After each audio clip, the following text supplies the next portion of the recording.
Season 7 of Alone premiered tonight. If you've never watched Alone, the premise is we're going to take 10 people, dump them in some sort of remote location, and then see who survives the longest. Each contestant is given 10 items. They get to choose from a list, and it's 10 survival type items. Usually that includes like something like a tarp, some fishing supplies, which would be typically hooks and line, a bow and arrow, sleeping bag, hatchet, saws, that sort of nature of thing. And they're all alone themselves with a bunch of camping gear, and let's just see what happens. So this show is also a little different. Like there's 10 contestants, but we actually only met 4 of them today. So the show premieres and the episode follows around 4 of the 10 contestants through their first 10 days of the journey, culminating in one of them tapping out and going home at the end of the episode. So today we got to meet Roland, who is a big game extreme hunter, is how he described himself, from, I believe, Red Devil, Alaska. It's possible I get some of these details wrong. It's difficult to get to know all the contestants on these seasons because, like I said, we only saw 4 contestants today, so we might not see some of these contestants again for 2-3 more episodes, which is very weird. And then as it gets to the end of the episode, like, you're very invested in the final 4 or 5 contestants and what's happening to them.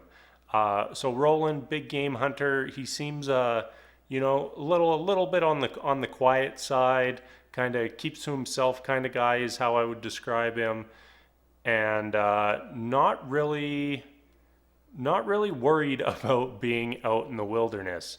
I think one of the things he said was, I've got nothing waiting for me at home. Like it's just me out here. Like I'm not worried about anything, and that was kind of interesting to me because a lot of the contestants often they're leaving behind families, children, businesses, and Roland was just kind of self-sufficient. He said, sometimes he'll just go logging, just like he wants to change the scenery, he'll go log for a while. So a different kind of lifestyle, and in general, you'll find that our contestants on the show do follow a different set of lifestyles, very much in tune with nature, lots of focus on nature skills, and it shows in the results of the show. I really thought that all our contestants were off to a great start today. Roland and Joe, they didn't really focus too much on their shelters, and I usually tend to cheer for whoever has the best shelter. Like that's the person who I want to watch. And then on the other side of things, Shaun and Kalin, they really focused on the shelters. Kalin had herself a wonderful shelter by the end. She'd been getting food and looked like she was set up great. Shaun, on the other hand, was in the middle of building basically what looked to be a log cabin. He'd had a little bit of success hunting and even found himself a boat. One of the rules is whatever you find out in the wild, you can use. He finds himself a partial metal boat and decides to turn it into a hot tub. It was amazing. I was so pumped. Like he was doing all these sorts of woodscraft, bushcraft, and he was doing all these funny, like, little fake YouTube video type deals, and it looked like he was going to be a really entertaining guy. And then what happens? Shaun loses his ferro rod. And his ferro rod is what he uses to get sparks for fire, and it immediately broke him. It went from being on top of the world, he had a great shelter on the way, he wasn't doing too bad food-wise, he had himself a hot tub, and then done.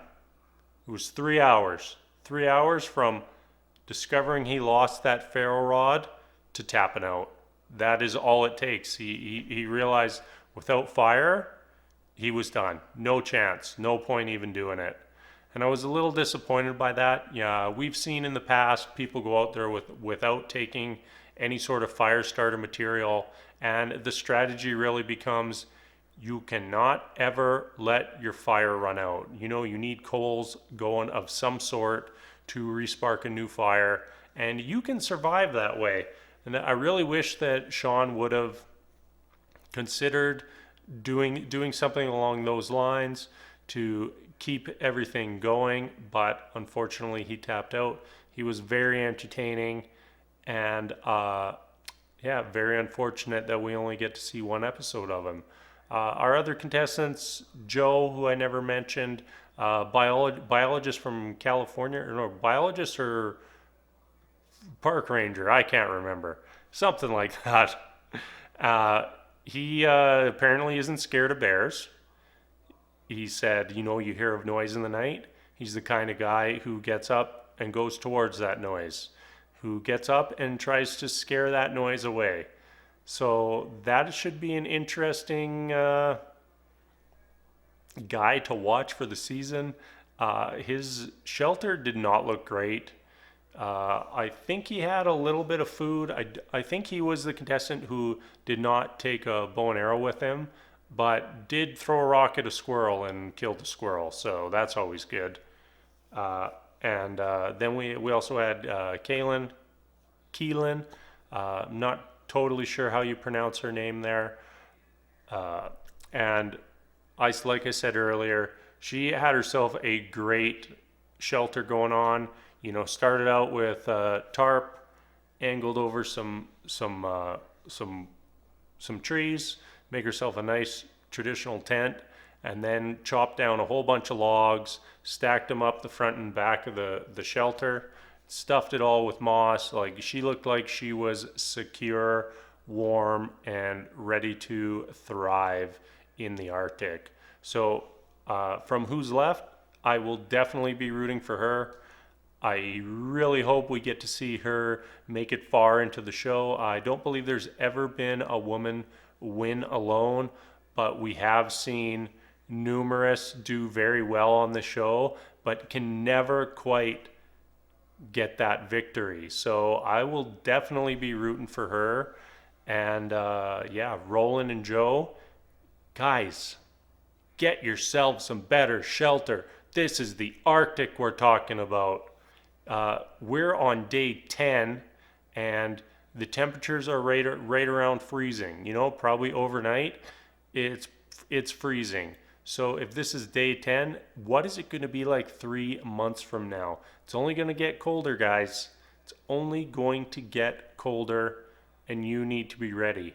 Another thing that I kind of skipped over is we had somebody shoot a porcupine. Somebody killed a porcupine. You know, before last season, we never really had anyone catch any big game. And then, of course, we have, I don't remember the guy's name, but he won last season. He kills a moose and a wolverine. The wolverine just with a hatchet, by the way, in the same season, to have like the two biggest kills ever on alone. And then we open up this season and boom, immediately somebody kills a porcupine. So that's kind of cool. Something you don't see every day. And yeah, I'm really excited for this season. Always excited for a new season of Alone. Can't wait to meet our other 6 contestants. Hopefully we get to meet most of them next week, and also continue to see how Joe, Roland, and Kalin did over the rest of the season. So, one thing I forgot to mention, a little bit of a twist this season. This is a 100-day challenge in the Arctic. And if I don't know all the rules. They didn't really explain that. If you survive the 100 days, you get $1 million, or you get a share of the $1 million. I'm not totally sure how it works. So it's good to see that there's a goal in mind versus, you know, well, one day they'll just come out to tell me I'm the last one.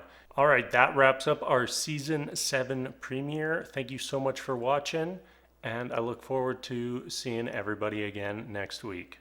See ya.